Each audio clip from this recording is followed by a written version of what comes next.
샬롬. 임마누엘 성전과 그다음에 유튜브라는 플랫폼을 통해서 예배에 참석하고 있는 여러분 모두에게 주님께서 주시는 평안이 있기를 바랍니다. 명 목사님께서 매주 전달하시는 명설교들, 유명한 명설교들을 들으시면서 많은 도전을 받으셨지요.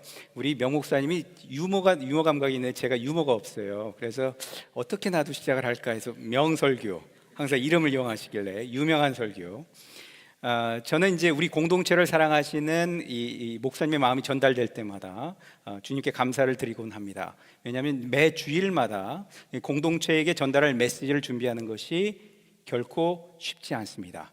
여러분, 어디에 가든 무엇을 하든 메시지를 전달하는 사람은 주님이 전달할 메시지를 들을 수 있어야 하고, 또 공동체가 이해할 수 있도록 전달해야 성령님께서 일하시도록 하려면 주님이 사용하시기에 적합한 깨끗한 그릇이 되어야 하거든요. 그러니까 매주 깨끗한 그릇이 되기 위해서 몸부림치는 우리 목회자들, 또 사역자들에게 경의를 표합니다. 오랜만에 이제 명 목사님이 부탁하셔서 그 순간부터 이제 주님께 기도를 시작했어요. 몇 년 전에 아마 제가 비슷한 주제로 이 메시지를 전하는 것 같은데, 주님께서 이제 다시 한번 이 주제를 한번 강조하라는 마음을 주셨어요. 사실은 이제 수요일 날 이제 메시지 준비가 끝났었거든요. 근데 이제 목요일 날 바꿨어요. 준비 막 했는데 메시지가 바뀌었어요. 주님이 그걸 전달하라는 거예요. 그래서 이걸 전달하고 지금 이제 현재 진행하고 있는 사역을 소개하라는 마음을 주셔서 그걸 전달하겠습니다. 여러분, 전도자 빌리그램에 대해서 들어보셨지요? 사진을 보시면 알겠지만, 이 노스캐롤라이나에 있는 이제 빌리그램 훈련센터에 가보면 이 1973년도에 빌리그램이 서울 여의도에 와서 집회를 했던 사진이 붙어 있습니다. 저 밑에 쪽에 이제 붙어 있는 사진 보이시죠? 여의도에서 했던 집회가 빌리그램의 이제 전도 집회 역사상 가장 많은 교인들이 모였다고 해요. 제가 아는 분들 중에도 이 빌리그램 집회에 참여했던 것을 기억하고 있는 분들이 계시더라고요. 하나님께서 20세기에 이 전도자 빌리그램을 사용하셨다면 19세기에는 D.L. 무디를 사용하셨다고 이해하시면 돼요. 저 위에 있는 그 사진이 바로 D.L. 무디의 사진입니다. 이 전도자 무디는 1837년에 이제 매사추세츠주에서 태어났고 17살이 되던 해에 일자리를 얻기 위해서 삼촌이 살던 보스턴 지역으로 혼자 떠났습니다. 그리고 이제 삼촌이 운영하는 이 구두 수선점에서 수선공으로 일을 했는데요. 이 삼촌의 사업장에서 일을 할 때 삼촌이 무디에게 요구한 것 중에 하나가 뭐냐면 교회 다녀라, 교회 다니는 것이었어요. 그래서 이제 삼촌이 다니던 교회 다니기 시작했는데 18살이 되던 해에 주일학교 교사인 미스터 에드워드 킴볼이라는 분이 무디가 일하는 구두 수선점을 찾아와요. 그래서 그 구두 수선점의 그 한 구석에서 무디에게 복음을 전해요. 그래서 그때 무디가 예수님을 구원자이자 주님으로 맞이합니다. 여러분, 무디는 요즘처럼 어떤 신학적인 훈련이나 아니면 대학에서 학문을 배울 수 있는 기회를 갖지 못했습니다. 근데 하지만 전도자 무디는 하나님께서는 이 전도자 무디를 사용하셔서 학교들도 세우고, 그다음에 교회도 세우고, 또 미국과 영국을 돌아다니며 전도 집회를 하기 시작했어요. 무디가 세운 학교하고 교회가 매우 유명했나 봐요. 여러분이 잘 알고 있는 인물이 등장하는데, 그 당시 대통령으로 막 선출된 링컨 대통령이 그 학교에 와서 연설을 하기도 했다고 합니다. 또 이제 미국에서도 이제 유명했었던, 또 여러분이 혹시나 잘 알고 계실지 모르는 설교자인 찰스 스펄전 목사님은, 스펄전 목사님은 이제 목회자들이나 사역사에서는 설교의 왕이다 이렇게 할 정도로 굉장히 많은 영향을 준 분이거든요. 이 스펄전 목사는 무디를 자신이 심우하고 있는 영국의 런던의 메트로폴리탄 태버네클 처치에 와서 설교를 하도록 요청하기도 했어요. 또 이것뿐만 아니라 중국에서 이제 선교 사역을 하고 있는 선교사 허슨 테일러를 허슨 테일러와 교류하면서 그 많은 크리스천들에게 해외 선교에 동참하도록 영향을 끼쳤어요. 그러니까 이제 우리가 살고 있는 시대로 생각해 본다면 이 전도자 빌리그램보다 전도자 무디가 훨씬 더 많은 명성과 활동을 했다고 생각하시면 될 것 같습니다. 전도자 무디와 관련된 일화들이 좀 많이 있는데, 그 중에 제가 한 가지만 간략하게 소개할게요.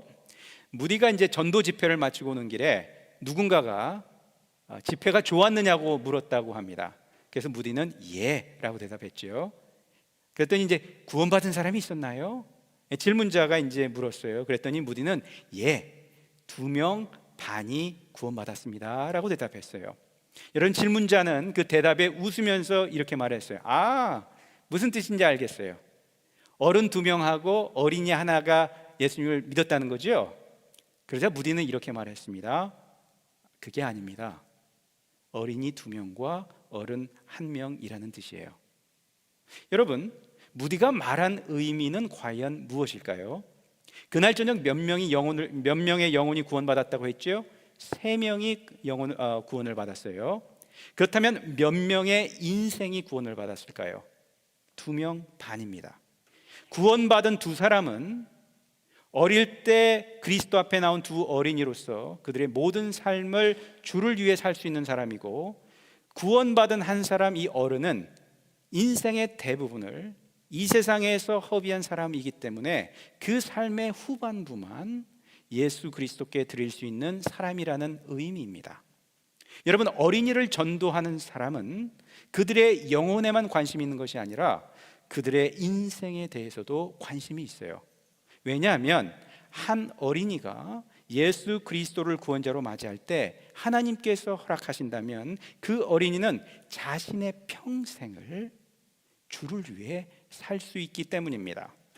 그래서 한 집회에서 많은 어린이들이 그리스도를 영접하는 것을 보고 무디는 어른들이 그 비슷한 숫자만큼 회심한 것보다 어린이들이 회심한 것에 더 큰 의미를 느낀다고 말했다고 해요. 여러분, 동시에 구원받은 10명의 어린이하고 그다음에 10명의 어른들이 사역할 수 있는 평균 연한을 비교해 본 후에 무디는 경험적으로 예수님을 구원자로 맞이한 어린이가 어른보다 훨씬 더 오랫동안 더 많이 주님을 섬길 수 있다는 것을 알게 되었다고 합니다. 여러분, 성경에서도 예수님께서 이제 제자들과 나눈 대화 주제나 사역 현장에 대한 기록들을 보면 예수님께서 어린이들을 얼마나 특별하게 생각하고 있는지를 알 수 있는 구절들이 나옵니다. 그래서 오늘 여러분에게 전달할 메시지와 관련해서 마태복음 18장 1절부터 14절까지의 내용을 간략하게 살펴보고, 또 이제 제가 하고 있는 사역을 나누면서 이 시대에 주님께서 우리 펠로십 공동체에게 원하는 것이 무엇인지를 전달하려고 합니다. 자, 첫째, 마태복음 18장 1절을 보면 제자들은 예수님께 이렇게 질문합니다. 천국에서는 누가 가장 큰 사람입니까? 여러분, 이 본문과 동일한 내용을 기록하고 있는 마가복음 9장 33절을 보면 제자들이 예수님과 함께 이제 가버나움으로 가는 동안 이 문제를 가지고 서로 말다툼을 벌였던 것 같습니다. 마가복음 9장뿐만 아니라 누가복음 9장에서도 동일한 내용이 기록되어 있는 것을 보면 이 문제에 대한 제자들과 예수님의 대화는 제자들에게도 상당히 중요한 영향을 끼친 것 같습니다. 예수님은 제자들과 가버나움에 이르렀을 때 제자인 베드로의 집에 가셨습니다. 성경에서는 그 집이 베드로 집이라고 나오진 않지만 문맥을 보면 그 가버나움에 가실 때마다 머무른 곳이 바로 베드로의 집이었거든요. 그 베드로의 집에 가셨습니다. 그 집에서 12명의 제자들을 불러놓고 무슨 일로 제자들 간의 논쟁이 벌어졌는지를 물었어요. 그리고 천국에 대한 가장 중요한 원리 중에 하나를 제자들에게 가르칩니다. 예수님께서 이 제자들 사이에 논쟁이 되고 있는 이 질문에 대해 어떻게 대답하는지를 보면 상당히 흥미로운 점을 발견할 수가 있어요. 예수님은 그 집에 있는 어린이를 자기에게 부르셨다고 했거든요. 그런데 이 어린이는 아마도 베드로의 어린 자녀였을 것입니다. 근데 제자들 가운데 그 어린이를 서 있게 하신 후에, 그러니까 여기 이제 서 있게 한 거죠. 돌아간 아이를. 그리고 그 어린이를 직접 본보기로 삼아서 가르칩니다. 제가 이제 여기 이제 만약에 어린애가 있다면 여기를 데려와서 이 아이를 옆에다 놓고 여러분에게 가르친다고 보시면 돼요. 죄송합니다. 마가복음 9장 36절에는 그 어린이를 자신의 팔 안에 껴안아 주셨다고 말해요. 여러분도 이제 부모로서 경험해 보셨겠지만 자녀들을 팔 안에 껴안을 정도면 대략 5살에서 6살, 7살 정도의 어린 나이라는 걸 알 수가 있어요. 10살 정도 되면은 너무 커서 이제 팔 안에 껴안기는 힘들고요. 이 사춘기가 되잖아요. 제 딸들을 보니까 이제는 뭐라고 하냐면 안으려고 해도 징그럽다고 가라는 거예요. 아빠 저리 가. 그래요. 그래서 이제는 이렇게 허그도 못해요. 근데 어쨌든 그 정도의 어린아이를 옆에 두고 제자들에게, 여러분들에게 이제 얘기를 한다고 생각하시면 돼요. 실제로 이제 마태복음 18장의 2절, 3절, 4절 그리고 5절에 어린이라는 표현들이 나오는데, 그것이 그리스어 원어로는 파이디온이라고 해요. 근데 이것은 7살 미만의 어린이를 지칭할 때 사용하는 단어입니다. 그리고 나서 예수님은 두 부분으로 나눠서 제자들의 질문에 답합니다. 여러분, 제자들의 질문 딱 하나였어요. 뭐냐면 천국에서 누가 가장 큰 사람입니까가 제자들의 질문이었거든요. 근데 제자는 그 질문을 두 개로 나눠요. 예수님은 그 질문에 대해서 두 가지로 나눠서 대답을 해요. 첫째는 천국에 들어가기 위한 조건을 얘기해요. 둘째는 그런 다음에 천국에서 가장 큰 자가 되기 위한 조건이 있다는 겁니다. 예수님께서는 첫째, 천국에 들어가려면 반드시 죄에서 돌이켜서 어린아이와 같이 되어야 한다고 말하고 있어요. 둘째, 어린아이와 같이 자기를 낮추는 사람만이 천국에서 가장 큰 자라고 대답을 합니다. 여러분, 천국에 들어가려면 어린아이처럼 겸손해야 합니다. 무슨 말일까요? 여러분, 어린이는 대체로 겸손하고 또 기꺼이 배우려고 하며 또 쉽게 믿으려고 합니다. 하지만 이 자아가 형성되고 또 가치관이 굳어져 버린 어른은 어린이처럼 겸손하기가 매우 힘들어집니다. 여러분, 바리새파에 속했던 유대 지도자인 니고데모를 아시죠? 니고데모와 예수님과 나누는 대화를 떠올리면 이게 쉽게 이해가 될 거예요. 요한복음 3장 3절에서 예수님이 이끌어졌거든요. 다시 태어나지 않으면 하나님의 나라를 볼 수 없다. 예수님께서 이렇게 말하셨을 때 니고데모는 그 말의 의미를 전혀 깨닫지 못합니다. 여러분, 천국에 들어가려면 내 노력으로는 결코 죄에서 구원받을 수 없다는 것을 깨달아야 하고, 이것은 전적으로 하나님의 은혜에 온전히 달려 있다는 것을 어린아이와 같은 믿음으로 받아들여야 합니다. 구원을 얻기 위해 선행이라도, 그러니까 착한 행실이라도 하면 그것이 조금이라도 구원받는 데 기여를 한다는 생각을 반드시 거절해야 합니다. 그리고 나는 길을 잃어버린 죄인이며 또 구원은 하나님으로부터 거저받은 선물이라는 것을 여러분 인정해야 합니다. 이것이 구원에 이르는 믿음을 의미하는데, 이 믿음을 가지려면 바로 어린아이처럼 겸손해야 한다는 것이죠. 여러분, 어린아이처럼 겸손함을 보여주는 또 다른 예가 있어요. 여러분, 보리떡 5개와 물고기 2마리, 그 기적을 기억하시죠? 주일학교 때 많이 배웠잖아요, 그죠? 예수님의 가르침을 듣기 위해서 모인 수많은 사람들에게 제자들은 음식을 먹여야 하는 상황에 처합니다. 제자들은 현실적으로 생각을 해요. 계산을 해봅니다. 남자들만 한 5,000명 정도니까 가족들을 포함하면 적어도 10,000명 이상은 먹일 수 있는 재정이 있어야 되는데 제자들의 판단으로는 불가능하죠. 여러분, 여기서도 그럴걸요. 우리 BBS에 만약에 애들이 몇 명이 왔다, 그러면 머릿속 계산을 하잖아요. 이 아이들을 먹일 재정이 얼마가 필요하고 뭐가, 이 계산들을 하잖아요. 제자들의 판단으로는 이 계산이 안 나오거든요. 이 10,000명을 어떻게 먹여요? 그런데 요한복음 6장 8절 9절을 보면 안드레가 자신의 도시락을 드리겠다고 찾아온 소년을 예수님께 소개하는 장면이 나옵니다. 그 소년이 자기의 도시락을 예수님께 드리면서 어떤 생각을 했을까요? 아마도 이렇게 생각했을지도 모릅니다. 예수님, 제가 가지고 있는 도시락이 얼마나 큰 도움이 될지 잘 모르겠어요. 하지만 제가 가지고 있는 것을 드릴게요. 예수님께서 사용하세요. 여러분, 어린이의 겸손함은 바로 자기의 도시락을 예수님께서 사용하시도록 기꺼이 드린 이 어린이의 태도와 같습니다. 예수님, 저는 주님께 드릴 것이 별로 없어요. 재능도 지식도 돈도 드릴 게 아무것도 없어요. 하지만 주님이 원하시면 제가 가지고 있는 모든 것을, 제 삶을 드릴게요. 여러분, 이와 같은 겸손함을 가질 때 여러분은 천국에서 큰 자가 됩니다. 둘째, 예수님은 어린이를 자신과 동일시하였습니다. 5절에 보면 이렇게 표현이 되죠. 또 누구든지 내 이름으로 이런 어린아이 하나를 영접하면 곧 나를 영접함이니라고 표현하고 있죠. 여러분, 예수님의 이름으로 어린이를 영접할 때 이것은 곧 예수님 자신을 영접한 것이라고 표현하고 있습니다. 우리 교회에서도 이제 BBS가 내일부터 시작하잖아요, 그죠? 여러분, 이곳에 BBS를 돕고 계시는 분들이 계시다면 예수님을 영접하는 마음으로 우리 교회당에 들어오는 어린이를 맞이하세요. 그것이 바로 예수님을 맞이하는 것과 같습니다. 세 번째, 예수님은 어느 누구라도 구원받은 어린이가 죄를 짓도록 만든다면 차라리 그 사람을 죽게 하라며 강한 분노를 표현하셨어요. 6절에 보면 이렇게 나옵니다.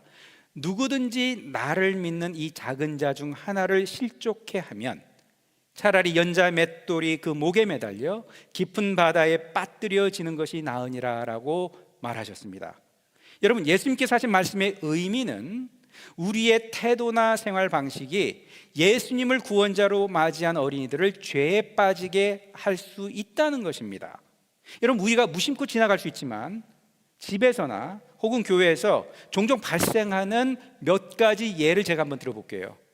여러분은 구원을 받은 어린이에게 야, 너는 아직 나이가 어려서 이 복음을 이해하려면 조금 나이가 들 때까지 기다리렴, 이렇게 말함으로써 그 어린이를 실족하게 할 수 있습니다.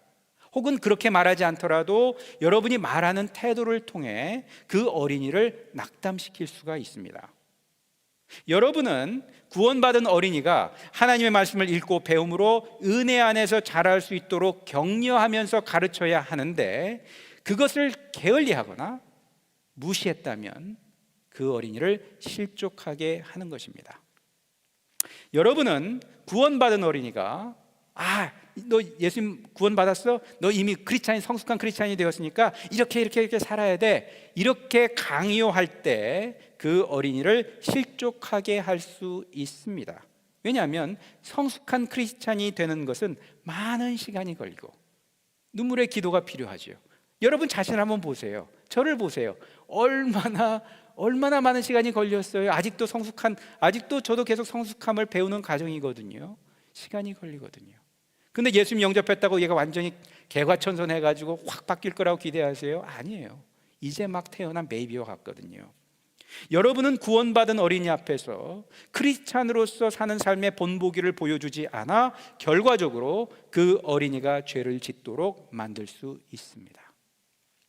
여러분 어떠세요? 여러분들은 우리 가정이나 우리 공동체 안에서 예수님을 구원자로 맞이했다고 말한 여러분의 자녀나 어린이에게 이런 태도를 보인 적이 있나요? 여러분, 이 구절이 담고 있는 심각성을 이해하지 못했을 때 저는 연자 맷돌이 제 목에 걸려서 깊은 바다에 빠질 뻔한 적이 셀 수 없이 많이 있었어요. 제가 계속해서 사역을 하고 또 여기에 서서 메시지를 전달하는 것 자체가 주님의 은혜입니다. 전 주님의 은혜예요.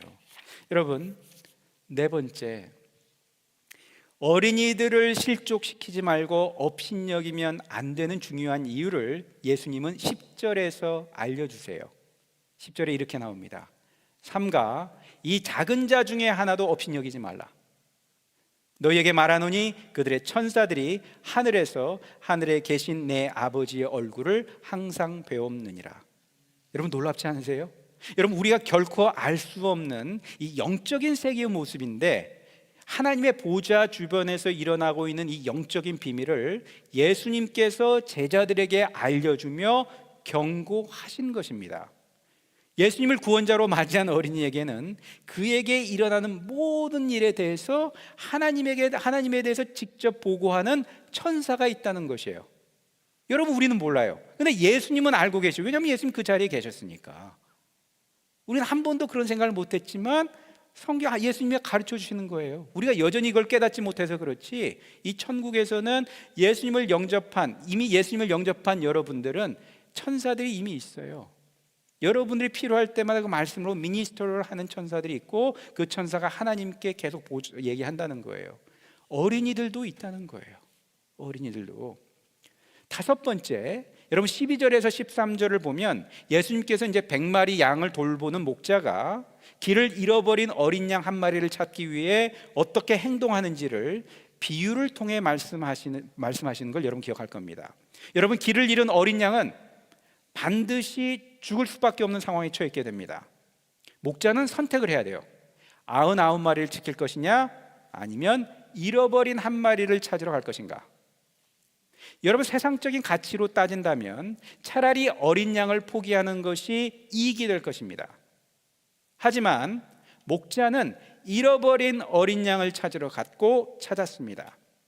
예수님은 산에 두고 온 99마리의 양보다 이 잃어버린 어린 양을 찾았을 때가 더 기쁨이 더 크다고 말씀하셨지요. 이것이 바로 예수님의 마음입니다.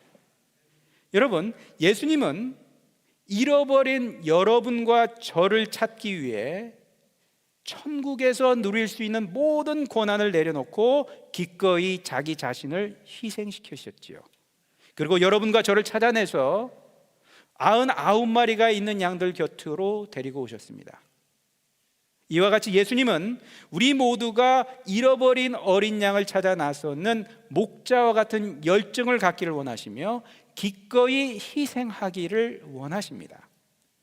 예수님께서 직접 그러한 희생을 우리에게 보여주셨어요. 왜냐하면 이렇게 하는 것이 하나님의 뜻이기 때문입니다. 여러분, 14절입니다. 14절에 어떻게 나오냐면 우리가 읽었던 구절이죠. 이와 같이 이 작은 자 중에 하나라도 잃는 것은 하늘에 계신 너희 아버지의 뜻이 아니니라. 여러분, 이 자리에 있는 모든 분이 모두 예수님을 구원자로 맞이했다는 전제하에 제가 이 질문을 드리겠습니다. 왜 하나님께서 여러분을 구원해 주셨을까요? 그렇게 생각해 보신 적 있으세요? 왜 구원해 주셨을까요?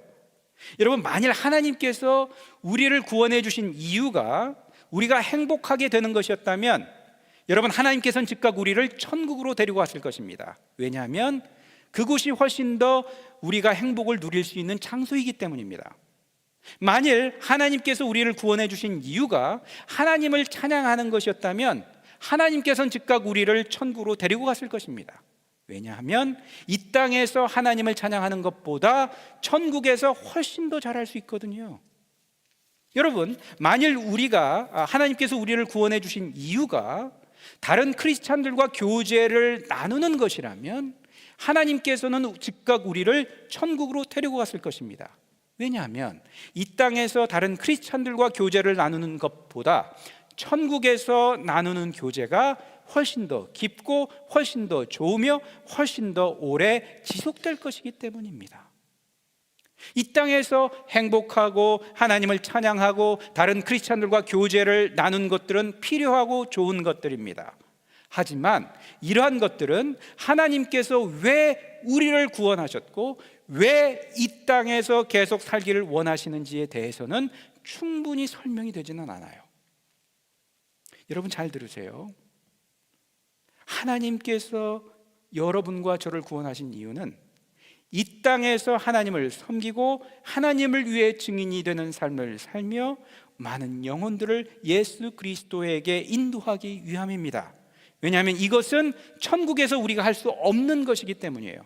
이것은 이 땅에서만 할 수 있는 것이에요. 그렇기 때문에 우리가 하나님을 섬기고자 할 때 하나님의 뜻을 아는 것이 매우 중요합니다. 여러분, 마태복음 18장 14절은 하나님의 뜻에 대해서 성경에 기록된 몇 개 안 되는 구절들 중에 하나입니다.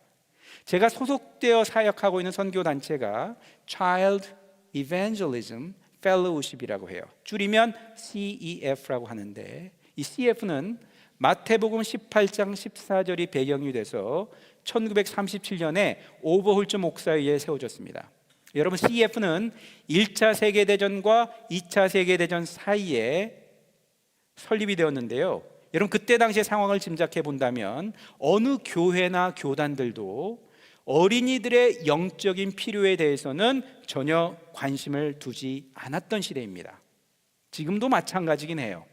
그런데 주님께서 이 오버홀츠 목사에게 전 세계 어린이들에 대한 영적인 필요를 깨닫게 하시고 그 일을 감당하게 한 것은 그 오버홀츠 목사가 60세 때였어요.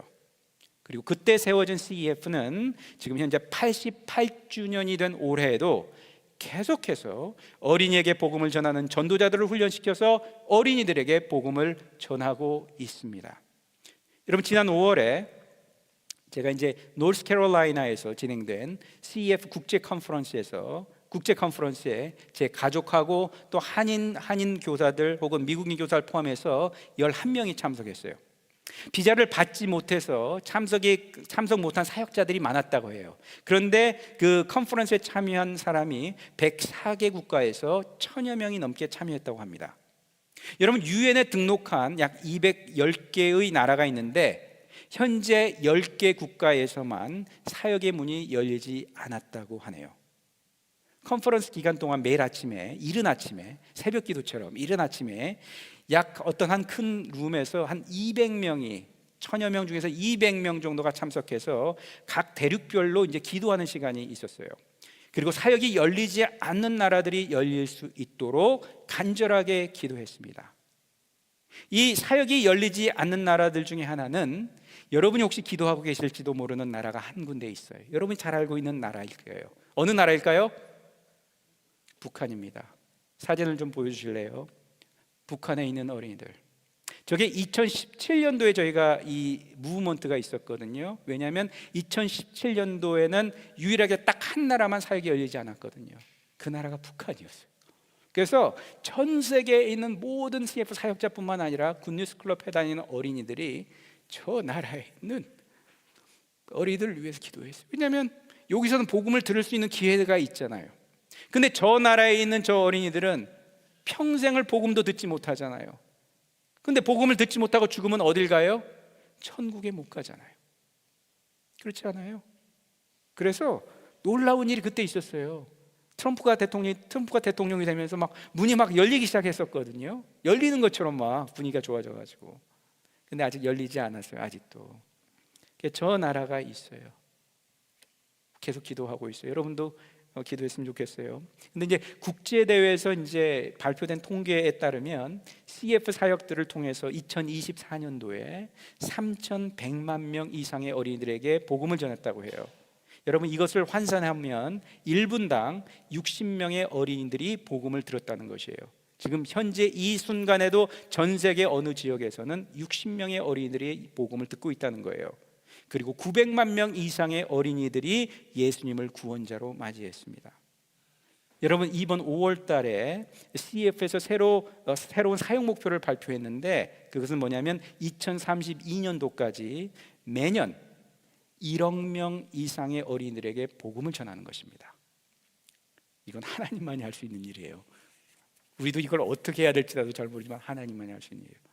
그러면 우리가 여러분이 살고 있는 이 북버지니아 지역에서는 어떤 사역이 벌어지고 있을까요?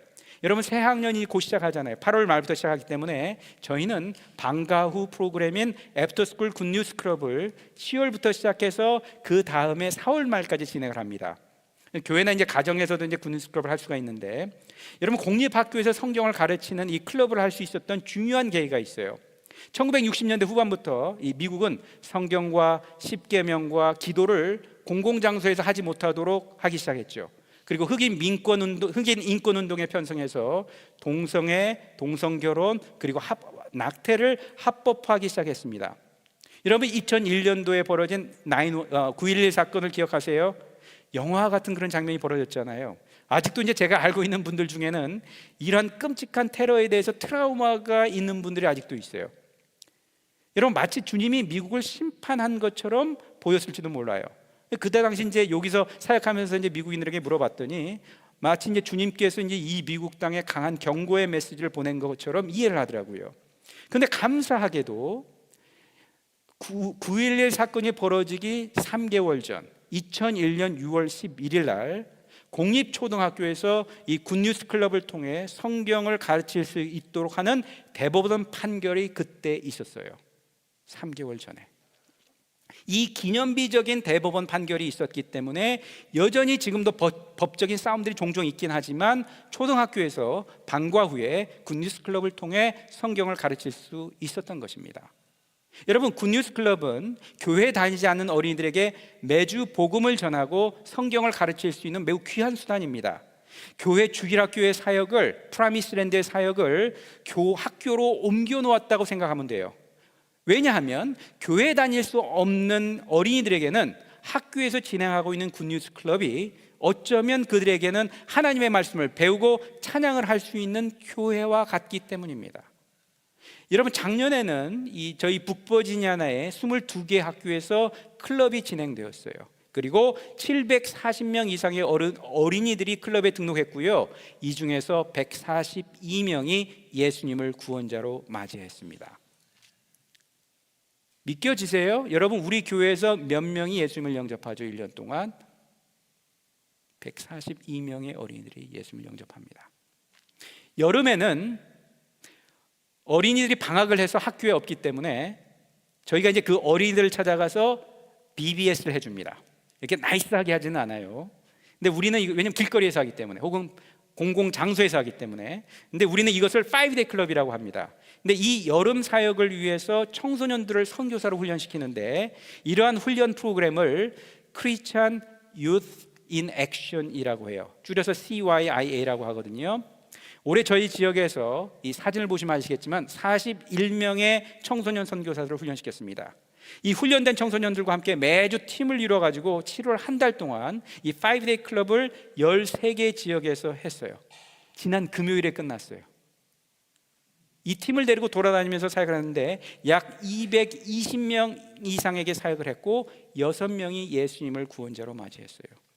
근데 이제 팬데믹이 끝나고, 이 사진을 그 앞에 걸 더 좀 보여주세요. 이 팬데믹이 끝나고 사역을 할 수 있는 여건이 많이 변했어요. 왜냐하면 많은 어린이들이 썸머스쿨 가거나 썸머 캠프에 있다가 오후에 집으로 돌아오니까 오전이나 오후에 자기 집이나 어떤 교회에서 5day 클럽을 열고 싶다는 분들을 찾기가 쉽지 않았어요.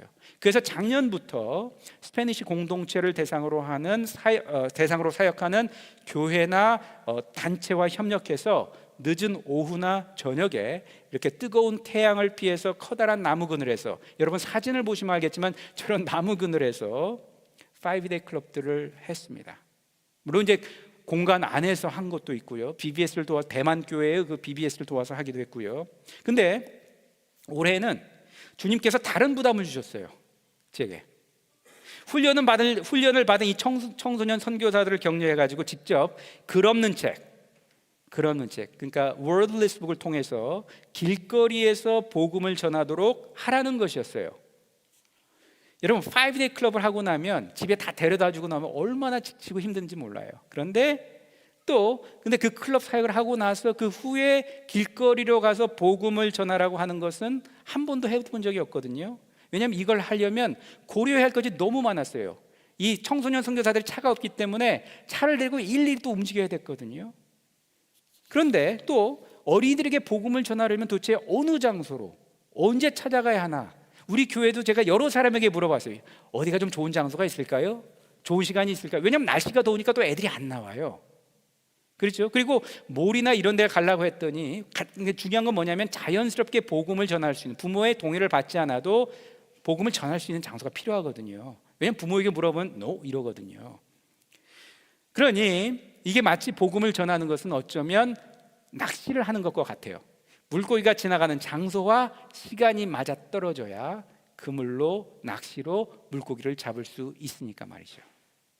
어쨌든 주님의 말씀에 순종해서요, 청소년 선교사들에게 도전을 주었어요. 그랬더니 이 아이들이, 이 청소년들이 해보겠다는 거예요. 많은 청소년 애들이, 선교사들이 해보고 싶다는 거예요. 그래서 저는 이것을 이름을 붙였어요. Operation Good News라고. 여러분, 네이비 실, 여기서 이제 우리 군인이신 우리 정 집사님 계시긴 하지만 네이비 실처럼 이 특수한 훈련을 받은 소규모 군인들이 특정 지역을 가서 임무를 완수하고 돌아오는 것처럼 이것은 오퍼레이션 굿 뉴스. 팀 딱 해가지고 그 장소에 가서 하고 돌아오는 거예요. 그래서 지난 4주 동안 팀의 리더들에게 한 주의 사역이 끝나는 금요일 오후에 미션을 해보도록 지시를 했어요. 특별히 이제 제가 차량으로 태우고 다닌 팀들은 5데이 클럽 하는 지역 주변에서 미션을 수행했습니다. 이제 사진을 보시면 지금 보여주시면 저것들이 이제 저기 잘 보세요. 여기 보시면 길거리에서 직접 해보는 것들이에요. 이게 지난주에 막 있었던 것들이에요. 또 한 군은 금요일 날 있었죠. 노래방이 아니지, 빨래방, 코인 라운드리라고 되어 있더라고요. 거기 가서 저렇게 했어요. 그 다음 사진도 보여주세요. 파킹랏 지나가다가 파킹랏에 애들이랑 보이니까 아빠도 그 옆에 있었거든요. 복음을 전했어요. 놀이터에 갔어요. 놀이터에 갔더니 애들이 저렇게 막 놀고 있어요. 그래서 제가 물어봤어요. 얘들아, 너 이런 거 본 적 있니? 앉아봐, 이 자리에. 그러니까 다 저를 쪼르르 앉는 거예요. 그래서 저희 선교사들이 저기 입고 있는 옷을 보면 사실은 5가지 색깔의 옷을 입었거든요. 저 당시에 저는 빨간 옷을 입었는데 제가 사진을 찍느라고 제 모습이 안 나온 거예요. 저렇게 복음을 전하는 걸 한 달 동안 했거든요. 5데이 클럽 사역 끝나고 난 다음에 저녁 시간에 혹은 늦은 오후 시간에 대략 어린이나 청소년이나 어른들 약 한 108명 정도에게 복음을 전했고요. 이 중에서 2명이 예수님을 영접했습니다. 여러분 신이 나죠? 신나시죠? 그렇지 않으세요? 그런데 저 모습을 보면은 우리 주님은 얼마나 기뻐하실까요? 전 그게 기쁘더라고요. 대견하더라고요.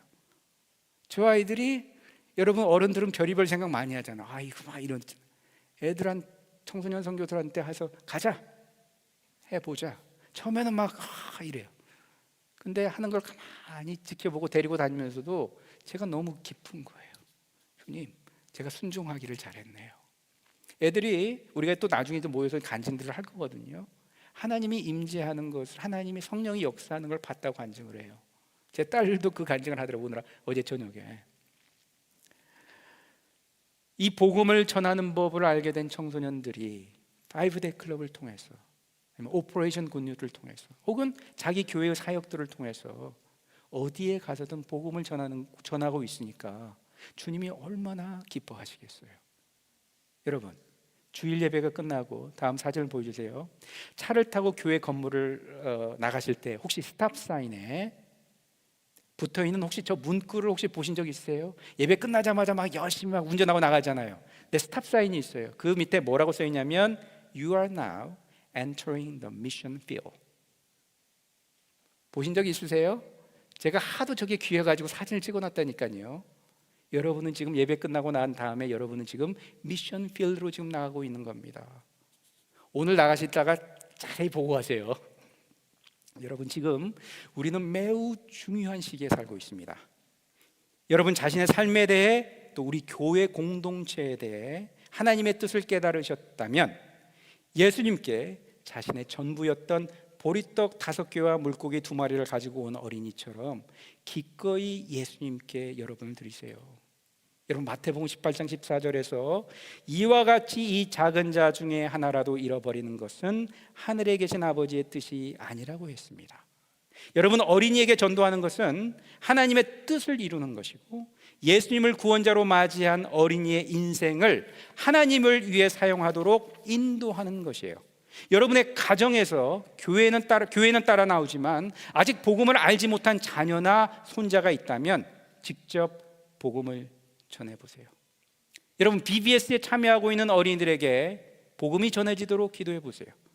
여러분, 운전하고 가다가 노란색 스쿨버스가 보이면 그곳에 타고 있는 어린이들에게 복음이 전해지도록 기도하세요.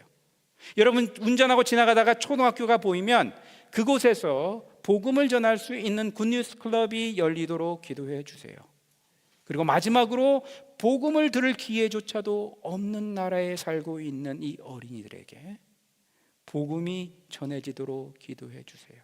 왜냐하면 요한계시록 7장 9절과 10절에서는 이 땅에서 벌어지는 대환난과 또 천국에서 하나님의 보좌 앞과 어린 양이신 예수 그리스도 앞에 서 있는 많은 무리들이 손에 종려 가지를 들고 외치는 장면을 묘사하고 있어요.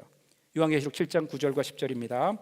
각 나라와 족속과 백성과 방언에서 아무도 능히 살 수 없는 큰 무리가 나와 흰 옷을 입고 손에 종려가지 들고 보좌 앞과 어린 양 앞에 서서 큰 소리로 외치며 이르되 구원하심이 보좌에 앉으신 우리 하나님과 우리 어린 양에게 있도다 하니. 여러분, 오늘 제가 이제 이게 얼마나 상상만 해도 놀라운 일이 아니세요? 오늘 여러분 예배 이 자리에 오실 때 우리가 찬양을 잠깐 동영상을 볼 거예요. 같이 우리가 찬양을 같이 드렸으면 해요. 영어로도 돼 있고 다른 나라 말도 돼 있는데 여러분이 이해하고 있으면 영어로도 부르고 한국말도 나오거든요. 우리가 이 찬양을 부를 때 여러분 이 보좌에 앉아 있는 하나님과 어린 양을 생각하시며 경배했으면 좋겠어요. 예배가 바로 그런 것이거든요. 우리 눈에 보이지 않는 게 아니라 예수님께 하나님께서는 지금 우리를 다 보고 계시거든요. 근데 그 하나님의 마음이 어디에 있는가? 하나님이 무엇을 원하시는가를 물으면서 생각하시면서 우리가 그 찬양을 좀 불렀으면 좋겠어요. 그리고 제가 이제 같이 잠깐 기도하고 이제 축도할게요. 그 찬양을 좀 틀어주실래요? 여러분들이 원하시는 분들은 같이 일어서셔서 찬양을 부르셨으면 좋겠어요. 예, 동영상을 좀 해주세요. 제목이 뭐냐면 제목이 Behold Our God이라는 제목이에요.